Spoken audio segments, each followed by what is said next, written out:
How to log into Instagram account without password. What's up everyone? In today's tutorial, I'm going to show you guys how you're easily able to log into your Instagram account without having to remember your password. But before getting started, make sure to like the video down below and subscribe to the channel. Now let's begin. The first thing you need to do is open up your Instagram and you most probably will be on the login page.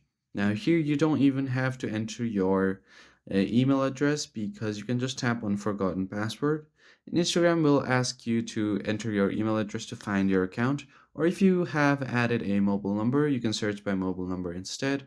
I'm just going to enter my email address or username. You can also use username, and once you have entered your email address, tap on continue. And if your email address is linked with your account, Instagram will automatically send a reset link or a code to your email. Or if you have entered your phone number, you will get it on your phone number. You just have to enter the code and tap on continue, and you should be easily be able to log into the account. I hope you found this video helpful, and I'll see you guys on the next one. Thank you for watching.